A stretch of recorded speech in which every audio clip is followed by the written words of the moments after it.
Cette émission est conçue et réalisée par des membres de la communauté en collaboration avec Nous TV.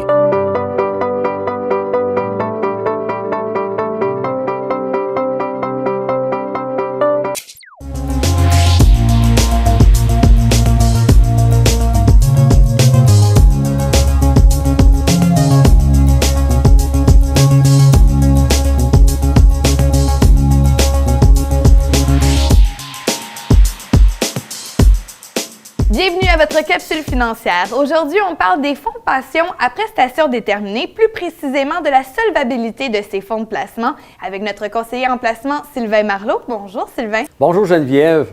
Oui, en ce début de l'année 2018, il y a de la volatilité dans les marchés. Les taux d'intérêt ont continué à monter tranquillement, puis on nous annonce un peu de hausse de taux d'intérêt encore. Alors, les fonds de pension qui gèrent des milliards de dollars, eux autres aussi connaissent de la volatilité, là. Comment la volatilité affecte les fonds de pension? Il faut comprendre comment fonctionne un fonds de pension. Puis là, on parle aujourd'hui de fonds de pension à prestations déterminées. Donc, un fonds de pension à prestations déterminées, c'est une entité qui est différente de l'entreprise qui veut développer son fonds de pension. Alors, dans le fonds de pension, il y a l'employeur qui cotise, il y a l'employé sur sa paie tout le long de sa carrière qui va cotiser. Alors, il y a certains montants qui sont gérés, qui ont une répartition d'actifs. À titre d'exemple, que le fonds de pension va faire 6 par année de rendement. Puis le fonds de pension, lui, a un objectif que quand l'employé va prendre sa retraite, va être rendu chez eux, bien, il faut qu'il donne un revenu à l'employé toute sa vie durant. OK? L'employé, comme l'infirmière, est assise chez elle, puis tous les mois, elle reçoit son argent, puis elle n'a pas à se soucier du rendement. Mais le fonds de pension, lui, il faut qu'il se soucie du rendement. Parce que s'il vise de faire 6 par année, puis s'il n'est pas capable de l'atteindre, bien, c'est souvent l'employeur qui va être obligé de réinvestir de l'argent dans le fonds de pension pour que le fonds de pension puisse remplir ses engagements auprès des retraités. Est-ce que tu as des exemples à nous donner? Geneviève, les gens se souviennent peut-être de l'année 2008, là, qui n'est pas si loin dans nos mémoires, en tout cas pas si loin dans mes souvenirs à moi.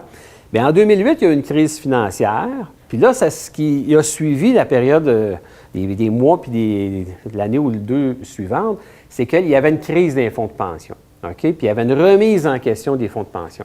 À titre d'exemple, là, si on revient dans le passé, la compagnie Air Canada, au 1er janvier 2011, avait un déficit de son fonds de pension de 2,1 milliards de dollars. Mais en 2010, il était à 2,7 milliards. OK? Donc, si la compagnie Air Canada avait voulu régler le déficit du fonds de pension, il aurait fallu qu'il fasse un chèque de 2,1 ou 2,7 milliards de dollars au fonds de pension. Imaginez la pesanteur que ça peut avoir dans les affaires financières d'une entreprise. D'autres exemples, à titre d'exemple, Bell Canada.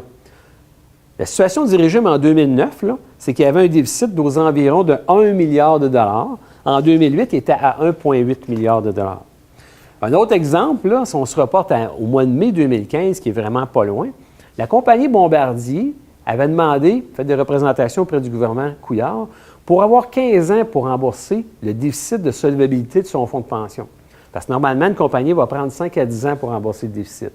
Mais là, en ce moment, pas en ce moment, à ce moment-là, en 2015, Bombardier devait 2,7 milliards de dollars dans le fonds de pension s'il voulait régler son déficit actuariel. Juste au Canada, on parlait d'un déficit de 826 millions.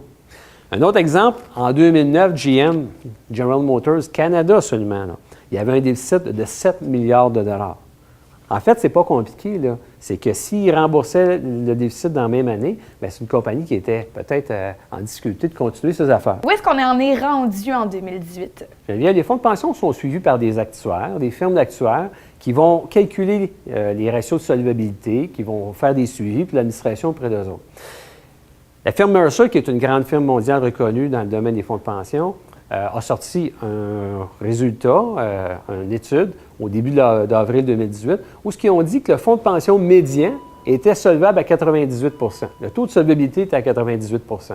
Fait que de façon générale, les fonds de pension à prestations déterminées, avec les années qui ont suivi, là, depuis 2008, ça fait quand même 10 ans, mais la situation s'est beaucoup rétablie. Est-ce qu'on peut dire qu'on est passé d'une énorme crise en 2008 à un retour au calme en 2018? Oui, Geneviève, en 2008, nous sommes passés au travers d'une énorme crise. À ce moment-là, les fonds de pension à prestations déterminées ont été remis en question. OK? Il y a beaucoup d'entreprises qui, depuis ce temps-là, Ils ont changé le fonds de pension à prestation déterminée pour un fonds de pension à cotisation déterminée. Alors, l'entreprise, ne voulant plus assurer le risque de financement du fonds de pension, a transféré les risques des rendements aux employés. À ce moment-là, il y avait une remise en question de notre système économique. Il y a eu une commission qui a été développée par nos gouvernements. Comment allons-nous assurer l'avenir financier des retraités? Grosso modo, oui, on a passé à travers une énorme crise, mais le temps a fait son œuvre, les choses se sont replacées, puis aujourd'hui, nous sommes dans une étape qui est différente, là. Qu'est-ce qu'on doit tirer comme conclusion de tout ça, là?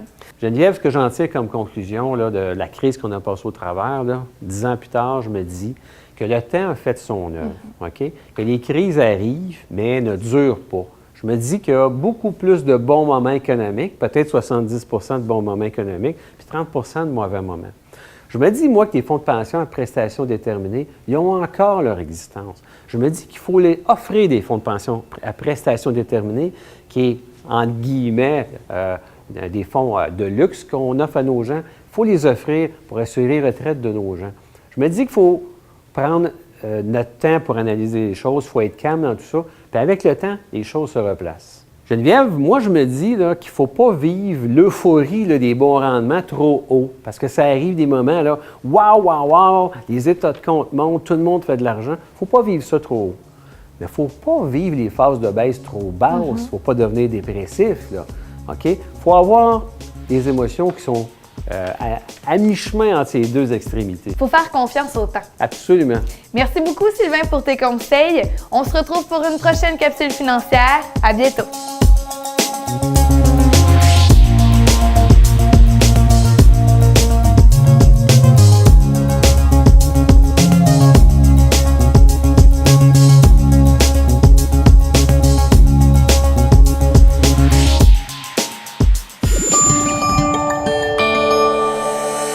Nous TV, fiers de faire rayonner notre communauté.